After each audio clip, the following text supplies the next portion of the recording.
Assalamualaikum warahmatullahi wabarakatuh. Innal hamdalillah wassalatu wassalamu ala Rasulillah Sayyidina Muhammad ibni Abdullah wa ala alihi wa sahbihi wa mawalah, amma ba'du. Hadirin anu dipika hormat, para alim ulama, para juamma, para hujajul ustad miwah ustadah anu ku pribados dipika hormat, anu insyaallah ku Allah dimuliakeun. Oge teh hilap ka bapa-bapa, ibu-ibu, warga sadaya anu ku pribados dipika hormat, anu insyaallah ku Allah dimuliakeun. Tina sabadana sim kuring nyanggakeun tahiyatul islamiyah anu jadi kahormatan puji mewah syukur urang sanggakeun ka Allah Subhanahu wa taala. Anu alhamdulillah kalayan takdir timantena urang sadaya tiasa riung mung pulung patepung lawung patepang wajah dina tempat anu ieu barokah. Anu mudah-mudahan ieu urang teh sing ngajantenkeun hiji wasilah ngengengkeun syafaatul udma dina poe kiamah, amin ya Allah ya rabbal alamin. Oge rahmat miwassalam mugia salalamina dicurah tur dilimpah ka paduka Rasul wastana Kangjeng Nabi Muhammad sallallahu alaihi wasallam. Tehilap ka para keluargana, sahabatna, tabiina, oge mudah-mudahan eta rahmat teh dugi ka urang sadayana, amin ya Allah ya rabbal alamin. Hadirin anu dipika hormat, dina dinten ayeuna urang ngabahas tentang kematian. Yen sanyana jodoh, rezeki, bagja, cilaka, maot eta tos dicantumkeun di Lauhul Mahfuz. Teu aya anu terang iwati Allah Subhanahu wa taala.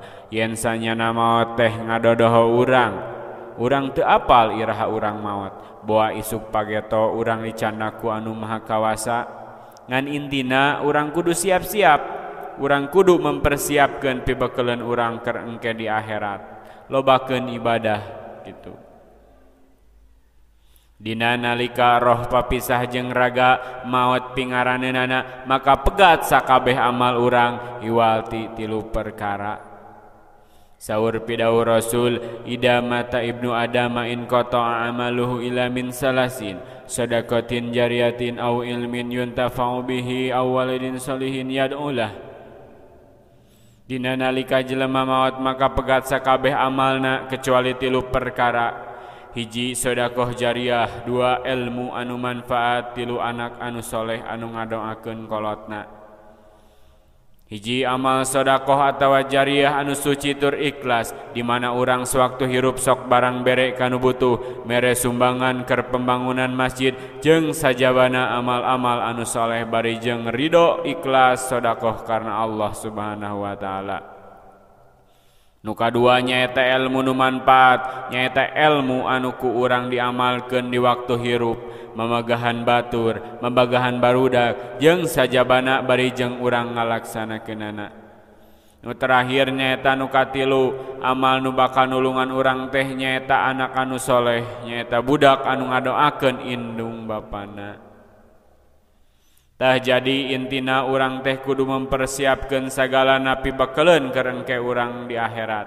Tong jongjon teuing hirup di dunia, lobakeun ibadah jeung sajabana amal-amal anu soleh.